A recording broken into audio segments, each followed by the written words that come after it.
Be expecting TGIF. So if you're familiar with ICT, it's about um, moving back inside the weekly range. Um, so like we'll kind of talk about it right now. I don't know if you're talking to me, John. Um, if you are, you're gonna have to clarify what you're talking about. Tips for what? For time dilation or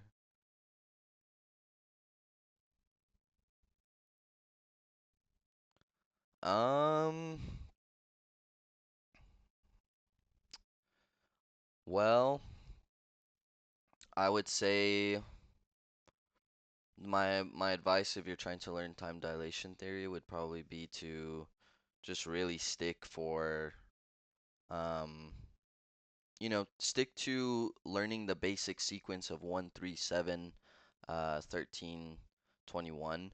Don't go past it because there's a lot of sequences that he talks about that it's going to get more complicated the more sequences you use. So y- don't overload yourself. If you're learning it, just stick with the first sequence and don't make it more complicated than that, because as I know a lot of you guys, it seems like have been kind of checking out the time dilation theory. I'm guessing just from what you guys saw on my Twitter, and you guys have probably seen Inner Circle Morpheus, how he was on the Robbins Cup. He was at 300%, that's a insane feat. Like if you guys don't know what the Robbins Cup is, it's a year-long trading competition where you have to fund yourself at minimum 10K and you trade it throughout the entire year and it's public. It's got your name on there, it's got your nationality.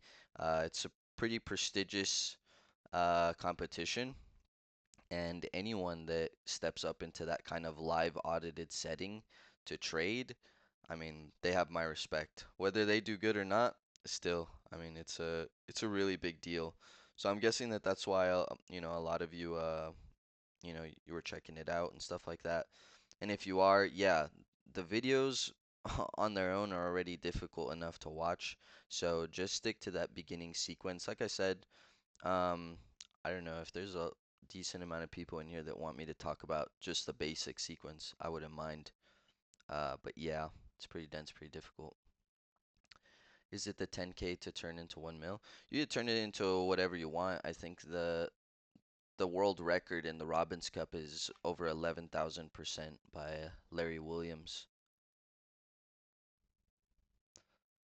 Um, I would, if you're talking specifically time dilation, just like I said, the basic sequence. If you're talking about everything, um, I would really stick to this for now, um, unless you really feel like you can handle it. But I won't lie, they do coincide with each other. Some of the sequences, it's kind of crazy. You know, on like let's say on the number seven, right? That's particularly important inside the sequence. Seven might be the formation or tap back into a fair value gap, and it can be pretty accurate, honestly. Um, so yeah, I don't know. What do you guys want to do? Let's see. Let's get some like votes in here. You guys want to do time dilation theory today or TDT, or you want to review a little bit of the stuff we were talking about yesterday and kind of adding on to it? All right, that's one for TDT.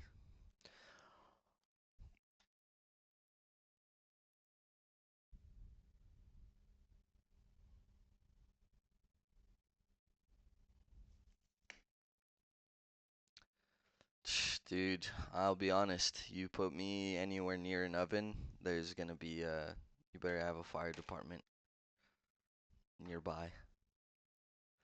Have you seen gold? I expected a down move. There was a 15-minute bearish for value gap the day prior and liquidity into daily FEG. It didn't go to. I think it hit a volume imbalance if I remember correctly, which I think XAU and GC charts look the same. Bro, what do you mean Hispanic? That's Italian. This guy, man. Okay, we can go through just the basic sequence. It's not gonna be anything crazy. Um, but yeah, I don't know. Maybe you guys can blend it in with what you're already learning. But if you find that it's confusing you a little bit, you guys have to be mature enough to step away from it because it's dense, and the deeper you go into it, the worse it gets. Same shit. Close, kinda. Okay, cool. We'll hit it with the market update first, and kick ass, you're wrong for that, bro. Pineapple on the pizza, we approve that here. Let's see.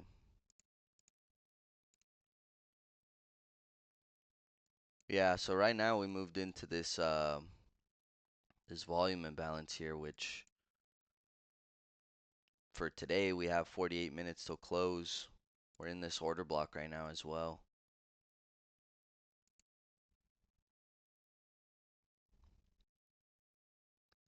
Yes, pineapple on pizza, guys. Come on. It's not that bad.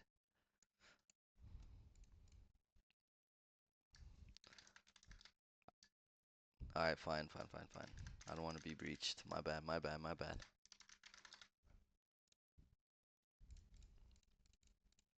All right, so this is what you guys really want to go over today. There's going to be some things that I say that maybe sounds a little bit like a crazy person. And it's probably why I don't think we'll do many TDT streams, but um yeah, so before we kind of get into like how to use it practically, I'm just going to give you guys a little bit of background information into, you know, what it really is and where it comes from, what I know about it, and just giving you guys that just some like background information, okay? So let's kind of talk about like why should you be interested in this theory at all, right? You guys obviously you show up here, you guys have seen um, that pretty much, right? A lot of the stuff that I've been showing to you guys has been practically playing out in price, right? Like, for example, we talked about BTC being in that market maker sell model and that you primarily want to concern yourself with shorts, right? And we can see that that's exactly what's been happening. Price has been drifting lower, right? On all three of these assets, you could have traded any one of them and price would have been going in your favor, right? So uh, I'm a really big believer in that if someone's gonna teach me something, um, you need to know how to do it properly, and I need to at least see some form of, you know, practicality of it being shown in real time.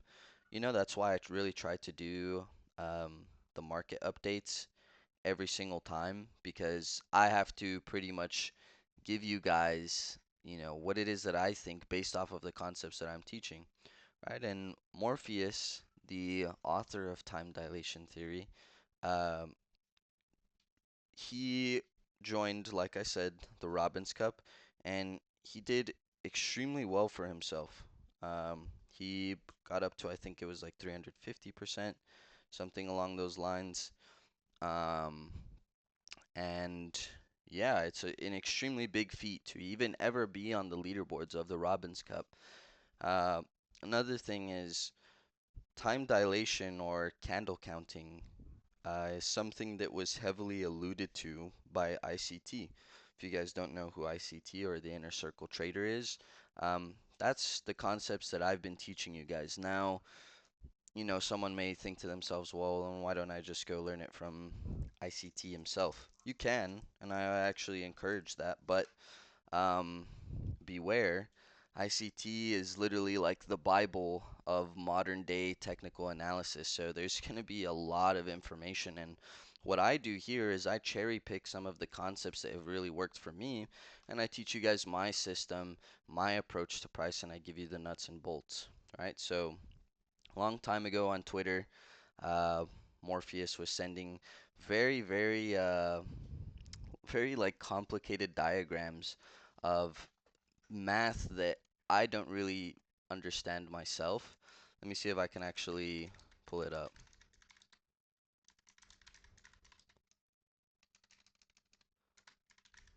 And yeah, I did learn from Morpheus. He's a good friend of mine.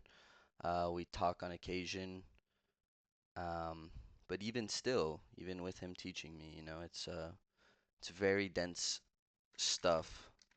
So we're gonna look at the power of threes.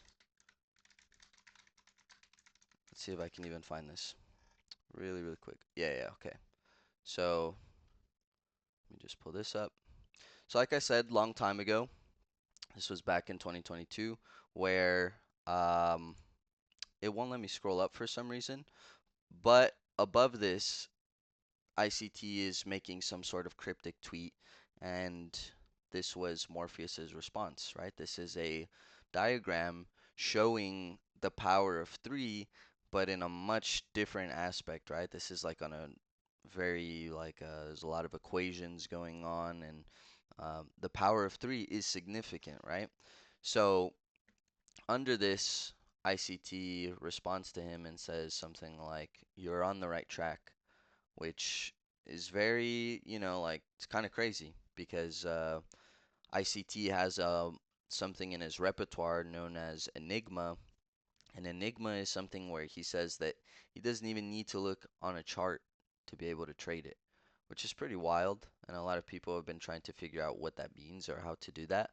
Um, Now, TDT is not the way to do that, but TDT is kind of the bridge to how maybe somebody would do that. And are some advanced concepts on how to do that that I don't even know that haven't been shared yet. Okay, so just a little bit of background information of where it comes from, why I consider it to be something worth learning. Now, the reason that it works, this is the part where you may be skeptical and rightfully so, but a lot of this is based off of numerology. And you may not believe in numerology, but um, if you look at probably the most intelligent people who have ever lived, like Isaac Newton or Galileo, or any of the really, really big mathematician guys, they're always talking about how the numbers themselves are so important.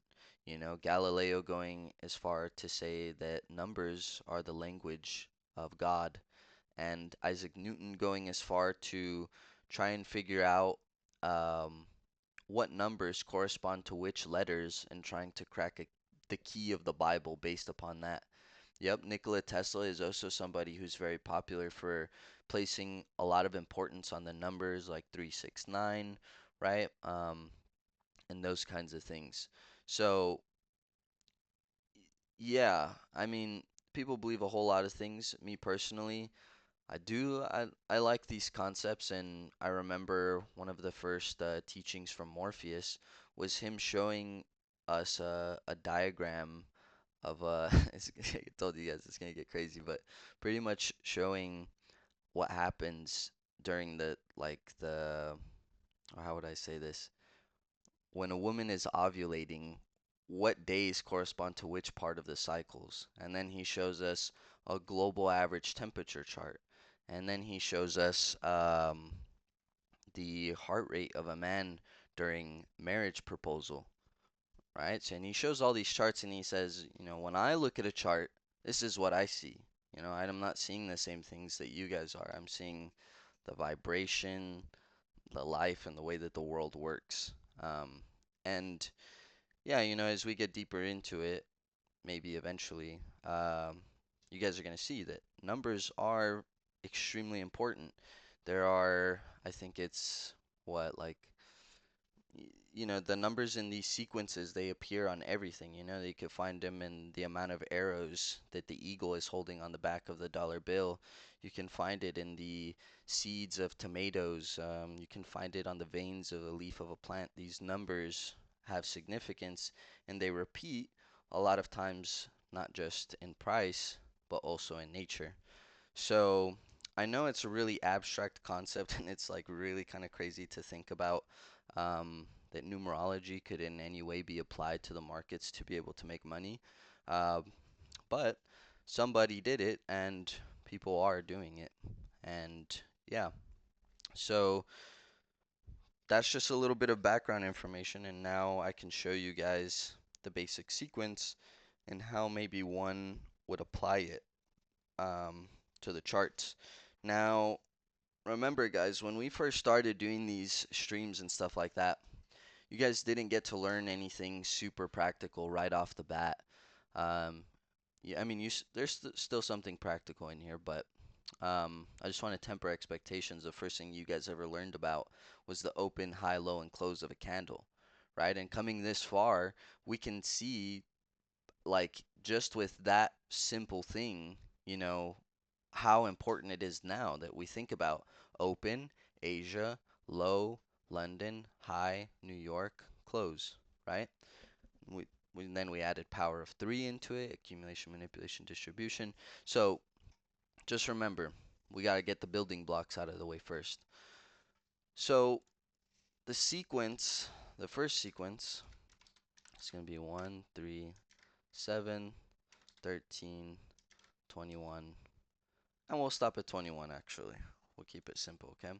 So when I think about this this phase, sometimes these numbers, let's try and find the Morpheus tweet real quick. Inside of this inside of any market maker model, there is going to be sequences, right? And like I said, there are many sequences, but this being the basic one, this is going to be the one that you guys are going to want to pretty much be looking for. So the way that I would apply this, right? Let's remember what we're actually doing here. What are we using these numbers for, right? We're using it to count candles, okay? So we would count the first candle, the third candle, to the seventh candle, right? And we would start using those things as kind of like footholds where we would expect turning points in the market, right? So here's like a one of his tweets, right, where he shows this is from an old ICT video, right? And as you guys know, this is a market maker model, right? This is a market maker sum model. We get our original consolidation, we get the first move up, we get that retracement, second move up, smart money reversal, and then back down, right?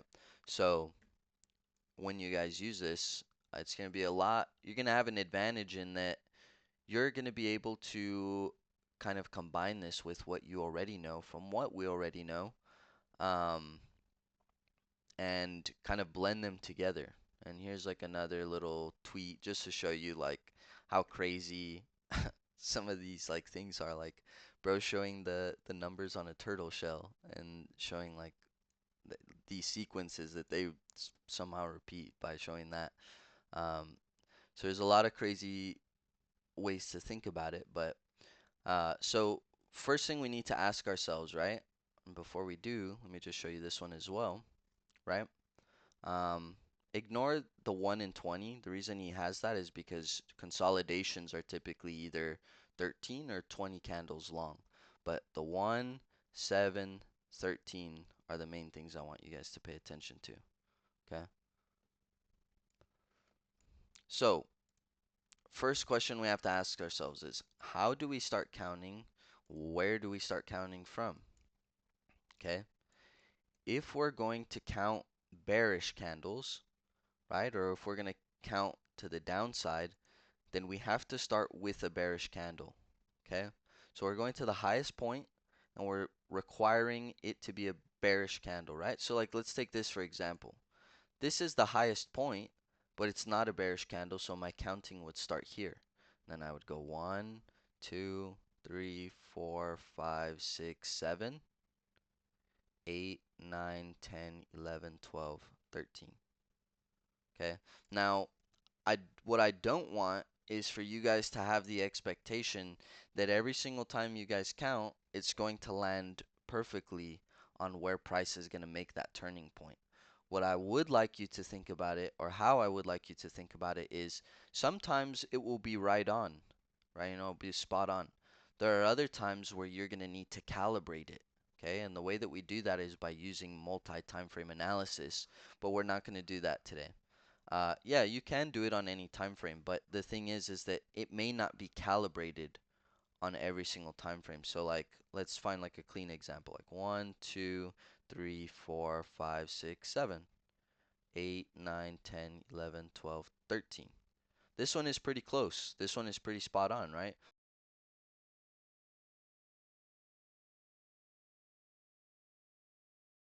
Here's 21, right? So this one is pretty calibrated.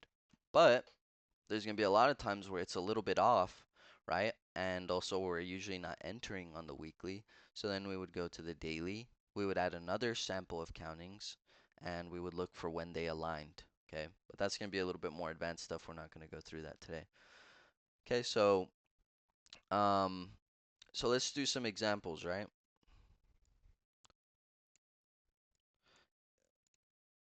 So, like I said, let's just do a little quiz here. If I'm going to count bearish, if I'm going to count price going down, do I start with a bullish candle first or a bearish one?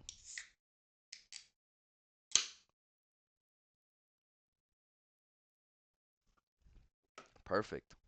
Okay, cool. So I'm gonna start here. I'm gonna put candle one. Okay, two, three. Put candle three. 4, 5, 6, 7, 8, 9, 10, 11, 12, 13, 14, 15, 16, 17, 18, 19, 20, 21. So on Monday, 23rd of February, I'm going to be a little bit more interested, right? Than I maybe would without the countings, right? Because the countings, like I said, the purpose of them are to help us find the turning points in the market, right? So let's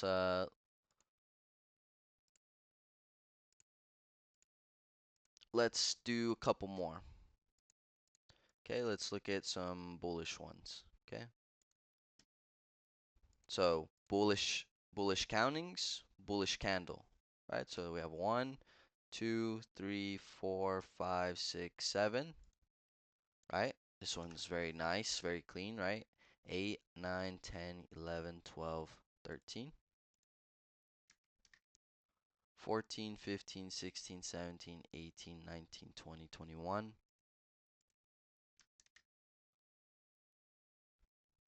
And I guess I'll give you guys the next part of these countings is 28. So 22, 23, 24, 25, 26, 27, 28.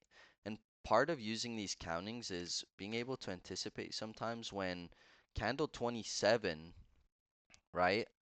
Candle 27 and candle 29, I'm usually looking at because in this case, right, when candle 27 does something like this where it sweeps a high and then it rejects really hard, um, I'm already kind of anticipating that 28 is going to help to be expansion. And if you notice, the 28th candle is our change in state of delivery, right? Candle 7 is that swing high. Candle 13 is the candle, actually, candle 13 is the change in state of delivery if you're going to take these consecutive down close candles. If you just took this one, then still, it's pretty close. Um, okay, let's keep going. Let's keep doing a couple more examples.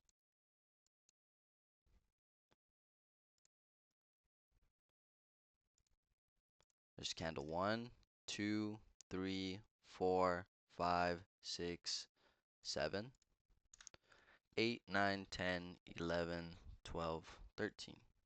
So as you guys can see, right, it's not necessarily always going to be like the perfect turning point, but candle 13 was expansion, right? And you're going to ride candle 13 all the way till the new candle 1, 2, 3, 4, 5, 6, 7.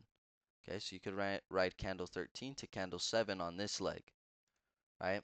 And what I really like about this concept is that I always have an idea in my mind of when, at what time, what day is price going to do something. If you guys go look at my Twitter right now, I have it pinned uh, of when I was using this on Sol, and I called out a date, and that date so happened to be um, not only a really good day for Sol to pump super hard, but it was also a day where it was the largest move in the stock market history, something like that, right? So let's look at the countings from here. Okay, we'll go 1. Good night, bro.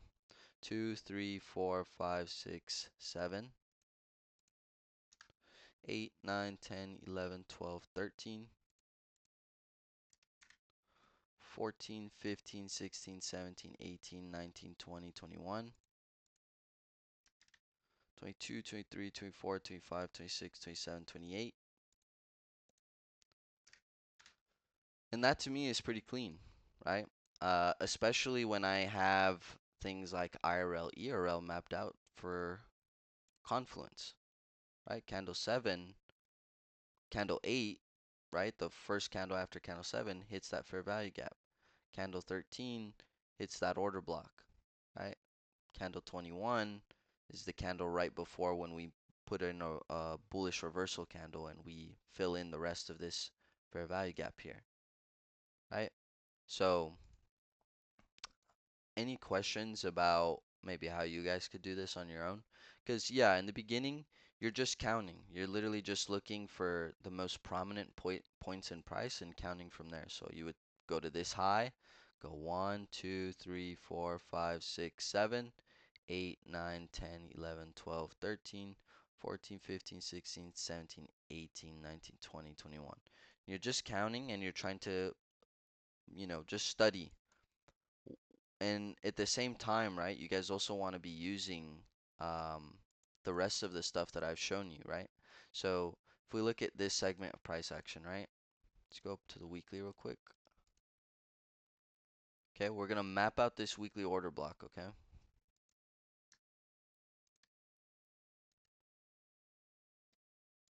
Yeah, and just like everything else, right? The first thing I taught you guys how to do was macro stuff, You didn't always get straight into the sexy execution of things, rarely if ever. Right? So we'll do our weekly countings in black, okay? So that's kind of 1, 2, 3, 4, 5, 6, 7, 8, 9, 10, 11, 12, 13, 14, 15, 16, 17, 18, 19, 20, 21. Okay, those are our weekly countings. Now we're going to drop down to the daily, right? And what do you guys see here, right? We already know when we hit a key level, we can start to expect a market maker model, right? What do we have here? Market maker buy model, right? Okay, so we can start counting from the top of the market maker model all the way down, but we're just going to start from here, okay? So we'll do these countings in red. Um,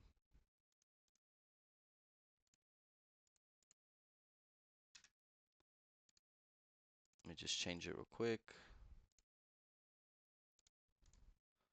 Okay, we'll do these in red. There's candle 1, 2, 3, 4, 5. Uh, I mean, candle 5 is part of the other sequence, but we'll just leave it off for now. 6, 7, 8, 9, 10, 11, 12, 13.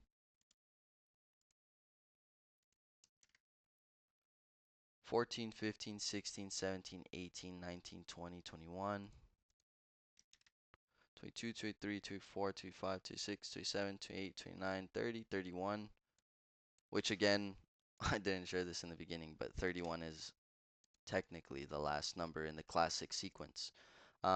So anytime that we have weekly and daily candles or any other paired time frame where the numbers start to get close to aligning, um, is when we start getting particularly interested, especially when they do align exactly. You get a weekly and daily countings that align, you're gonna have a very big move. So any questions before we kind of, that's all I'm gonna say about it right now. If I've never really taught TDT, not even close to as much as I've taught all the other stuff, but I will spend some time thinking about it, of how maybe I would take somebody through the process of learning this. Yeah, it is really cool, especially when it's like when I enter on candle 13, right? I'm not getting out until candle 21. So I don't even have take profits in the form of price. I have it in the form of time, aka I'm gonna take profit in X days. Yeah, that would be awesome. Um, I don't know how hard something like that would be to code, and I haven't seen anyone do it yet. Um, yeah, we could talk TGIF. It's a pretty good concept. So let's let's grab our weekly range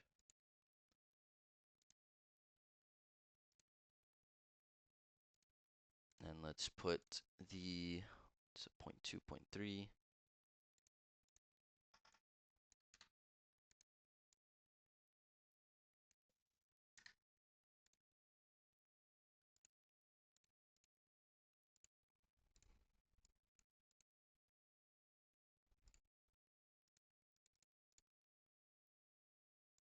Okay, I'm gonna leave the fib setting up real quick. Nice, that'd be awesome. Yeah, he is a programming guru, bro. Yeah, he works hard as fuck for sure. Yeah, yeah, it is. And I mean, I think also once you guys learn the other sequences too, when things aren't aligning, you're just gonna want to use the other sequence, and then you're gonna see that it's there, and it's gonna build confidence. We'll go over it some more, but you know, baby steps, like we've been doing, right? We've been doing it like that. It may not feel super sexy, or anything like that, but I mean, the proof is in the pudding, right? All of you guys have been seriously killing it, whether it's in form of homework and your guys' fundeds or all that kind of stuff. You guys have been killing it. So yeah, let's talk TGIF. So this is an ICT model, trading model. So if you guys looked up ICT TGIF, you could get the exact words from the man himself. But yeah, so we'll talk about it. So pretty much what TGIF is that if we think about, right, the kind of the kind of stuff that we've been working with, right? We know that essentially what you and I are trying to do is, let's actually go on a different chart. Here we go. Um, is for a weekly candle, right? So let's call this our weekly candle. Okay, and this is a bullish candle. We'll shade it in. I'll change it to a bullish color real quick. Okay, so if this is our weekly candle,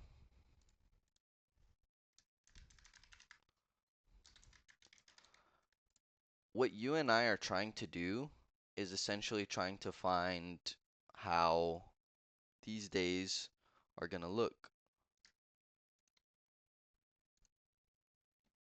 right? We want to catch the weekly range expansion, right? Because let's say that the low of the week is Tuesday and I get in on Tuesday, then Wednesday, Thursday, Friday, Saturday, all of those candles, or not Saturday, but um, to before Saturday, uh, we're going to be able to take prolonged trades or at least be in the direction of said weekly range expansion, right? So a lot of the times we're trying to kind of visualize that this is Monday, Tuesday, Wednesday, and Thursday, Friday. You guys get the gist, right?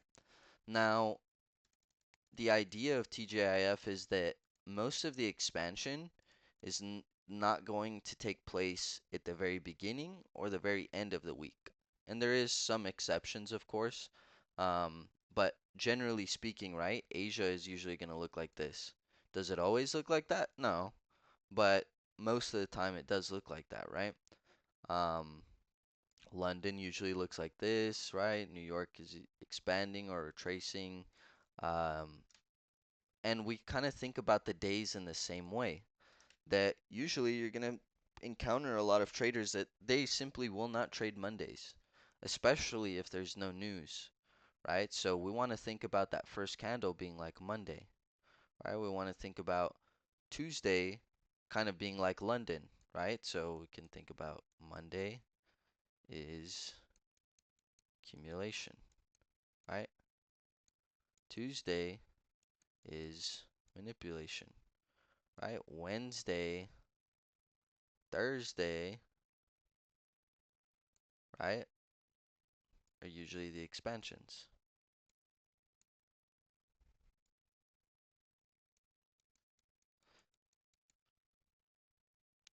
Yeah, and Friday, right? Friday is usually if this is A for accumulation, this is M for manipulation, and for these two,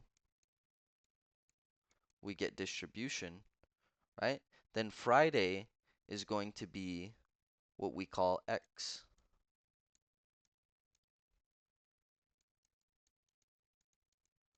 So you guys may have seen, especially if there's anyone that, yeah, reset.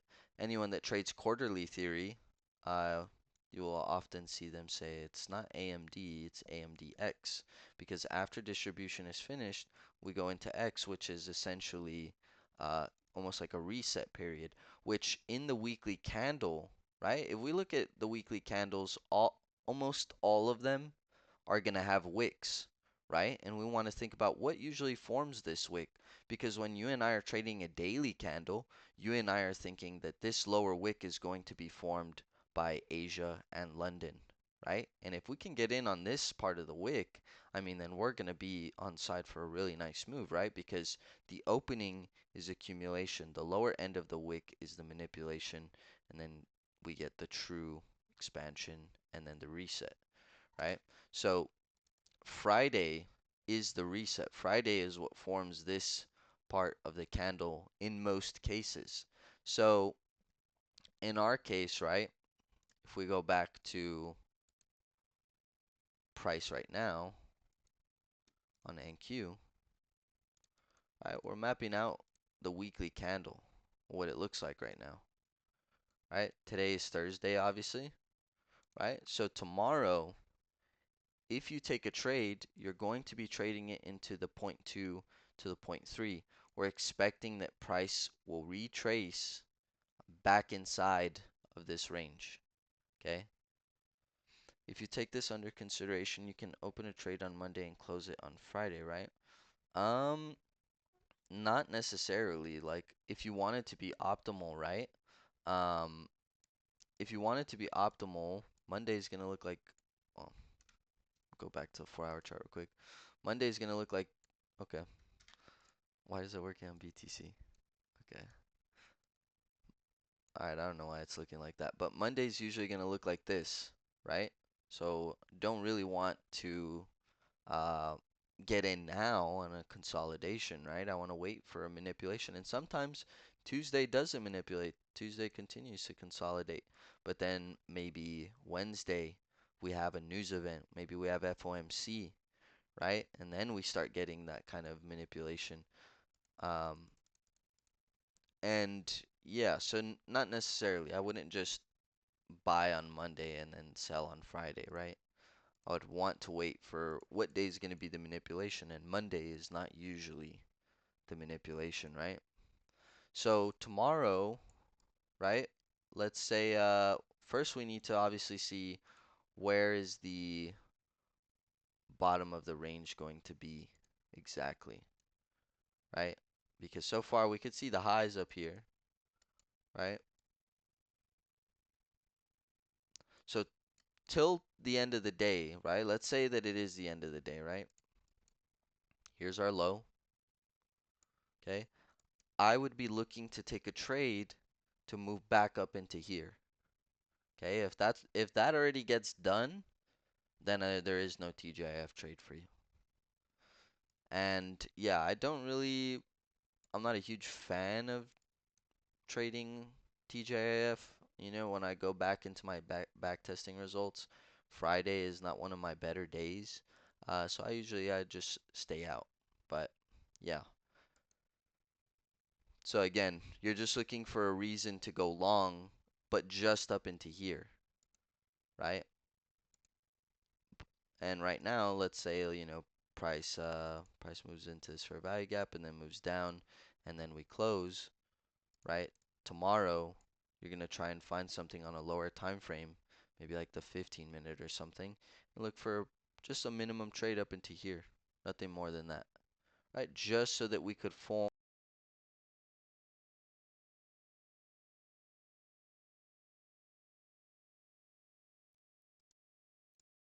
just so we could form this last part of the wick, right? Because if you notice on every single wick, almost every single one of them has a wick high and a wick low, right? And TGIF is catching that last retracement back inside of the range. Okay, any questions on that?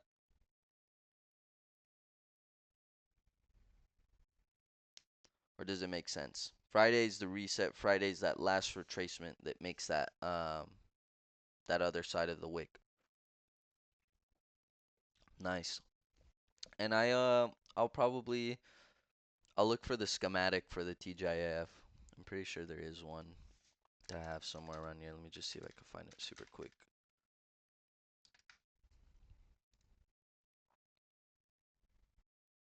Mm,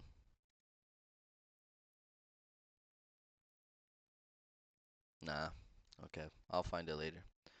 So would that be the move for also ES1? Yeah. Yeah, you would use this on any weekly candle. You would just use it on Friday, of course.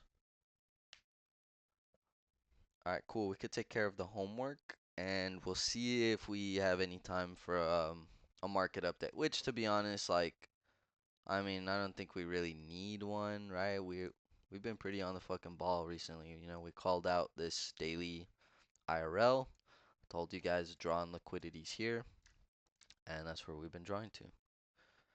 Candle 21 breakdown from swing highs reversal at 21, 22%, from swing lows 25%, overall 23% time count 21, marked the reversal. 7 actually had the highest hit rate. Wow, I mean, you did all that right now? That's fucking crazy, dude. That's crazy. Well, think about it like this, right? 20% may not seem very high, but you have to think about it. On its own, 20% is actually really good just by using something as simple as that without any sort of confirmation or anything. The lowest, you could have a 25% win rate and still be profitable if you're getting 1 to 4R, right? So, um, yeah, and also, certain numbers are more important for different reasons. Like 13 maybe is usually the one where we uh, set the swing low most of the time. From 7 to 13 is usually when we have our expansion, that kind of thing. But yeah, that's fucking awesome. Kick ass. We'll definitely we'll work on something together, see what we can cook up. For real. Username checks out. Alright, let's see. Let's check on the homework. Cool. So first one's gonna be from Victor. I don't think anybody DM'd me anything. If you did, let me know. Okay, candle 1 and candle 2 consolidation. Hmm. Are these 4-hour candles? Because here's the thing, Victor. For this to be candle 2, it has to be the highest point, right? So I'm thinking that maybe you got a little bit mixed up, that this is probably candle 1, this is candle 2, and this is candle 3. Because if this is on ES and this is today, right? That's making me think that you were looking somewhere over here, right? On these 3 candles, which I would just go like this to make it easy for me. I can clearly see the swing point, right? Candle 1, 2, 3. Left, right, candle 2 is the highest. So I would just go like this, make my job a little bit easier. All right, candle 1 will leave gray to kind of signify that accumulation. Candle 2,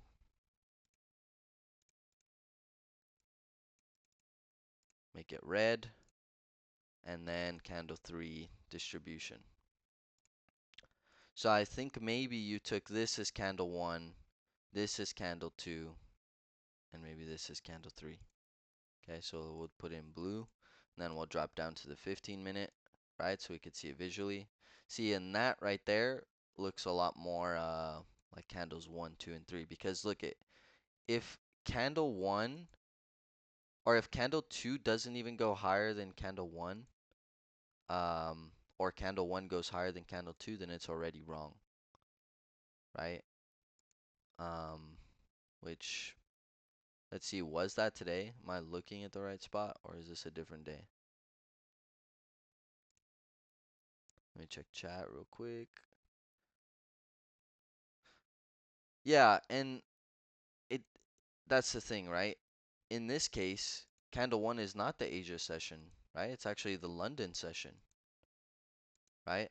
You don't, it doesn't always have to be that Asia is candle one, right? Like this doesn't look like a candle one, right?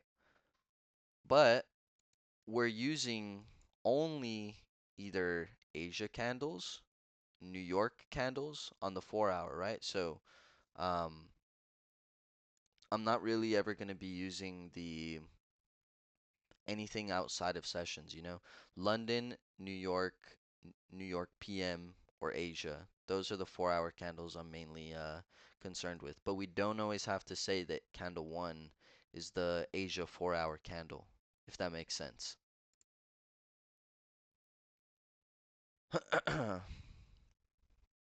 That's still though, that's a great job on doing homework because you did get the change in state of delivery right, right? Because this is probably candle one. We move above candle two, then we get a change in state of delivery, right? Which this CISD line should be right here, the opening of this candle, right? These two bullish candles, those are the bearish order block, right? We also have an invert. No, never mind. Wait, maybe we do have an inversion actually in here. Yeah, we do. Which you can't see it because of the box, but I can see the indicator mapping it out. And then we have a market structure break. If you want to call it a market structure shift, be my guest. And then, yeah, it offers a really, really nice trade. Stop loss was 80 points, so I hesitated. Thinking C1 and C2 were only 50 points. Is there another way to take this short trade if it's too big of a stop loss? Um, yeah, you could have put in your stop loss at this high to maybe lower it down a couple points. You could also just trade micros. You know, you don't have to trade the full sized NQ contract. Uh, 80 points on a full size NQ contract is a lot of money. But on a micro, not so much. So if you ever need breathing room, change your sizing. This trade was a winner. Would you have done anything different? Damn, okay, John, we see you. That's fire, bro. Congratulations. Dubs. Okay, we got our low resistance liquidity mapped out. Very nice. Okay, so let's move in here. Um,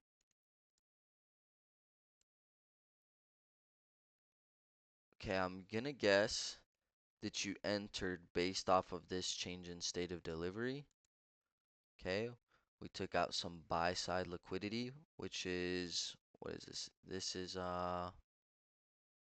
this previous day high maybe? Maybe not. I'm wondering if maybe there was some SMT up here. Okay, this is Bitcoin. Okay, so you had a key level. We hit the key level, made a change in state of delivery. Yeah, I would just say, um, maybe like show the exact reason why you entered. I'm guessing it's the change in state of delivery. And you entered based off that on this bearish order block. But yeah, it looks pretty good to me.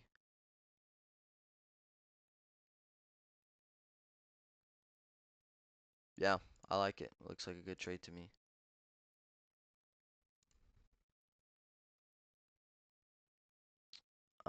Grimace session is more than one 4 hour candle, right?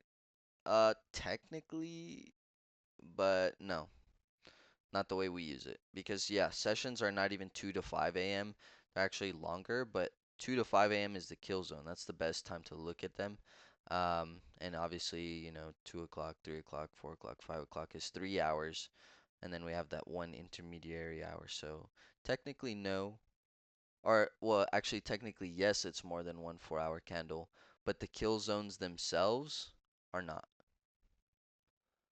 No, the previous one, yes, I entered on the first CISD. Okay, let me see. The first one, huh?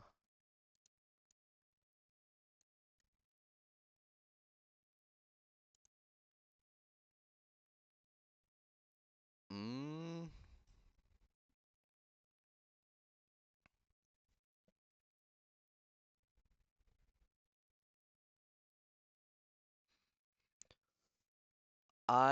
I can understand why you entered off the first one because we took this high over here. But what I would have done differently is I would have waited for New York PM high to be taken as opposed to this high because this high is not as important as this one because this is session liquidity. This is not, this is just a swing high. This is a swing high formed in New York PM, right? So, I mean, you could have still gotten decent change off of this move, but yeah, I would have waited for this second one, and I may have even waited till New York AM to get in. But um, yeah, like the retest here on New York AM of this change in state of delivery is probably where I would have entered, but because you gave your stop loss some room to breathe, um, I think you got away with it.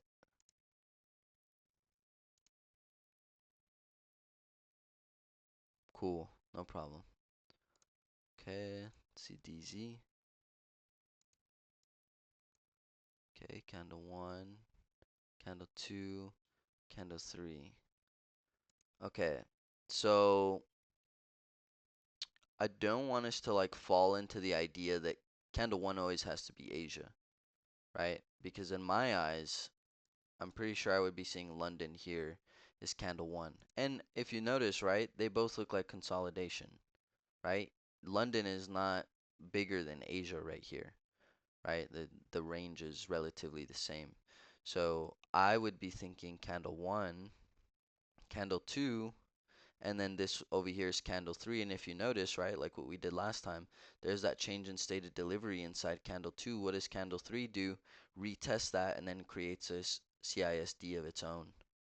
But the CISD itself that you have mapped out is perfect. We get the inversion, we get a sweep above session highs and candle one, and then we get a change in state of delivery. That's why this change in state of delivery didn't work, um, is because there was no meaningful like displacement above a key level.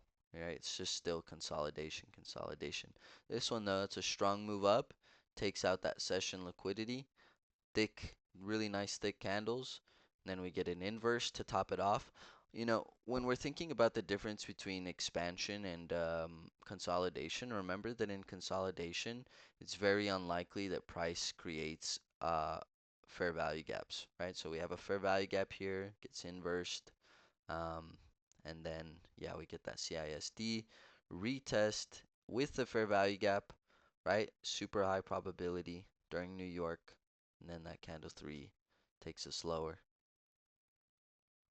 But yeah, CISD is mapped out correctly.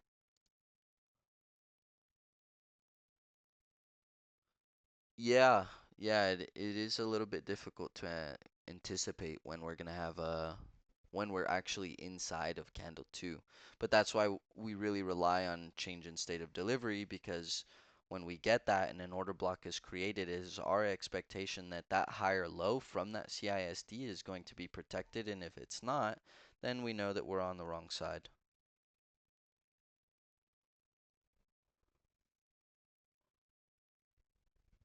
All right, cool. Any questions on that, or did I miss anybody else's homework? Did anybody else send something in? No problem, guys. It's really cool to see these charts, and if you notice, you guys are all seeing the same things. You guys are all looking in the same places, and that's my favorite part about learning with the squad, because maybe John's checking out BTC, maybe I'm more focused on NQ. And he could tell me, yo, I think there's a really nice Candle 3 setup about to be taking place on Bitcoin. Check it out. Then I get a free call out, free trade, maybe, right? All right, cool. If there's no other questions or anything like that, then yeah, we'll go ahead and wrap it up. Uh, Monday, we're gonna do a review again of everything it is that we've been going through, putting things together once again, and then we'll do a market update for what our expectations are for this next week. And yeah, I don't think there's anything else I wanted to say. Mm, yeah, pizza time now. Yeah, let me go make my pizza. Let me go throw some pineapples on that shit. Now that Mitchie's gone, can't breach me.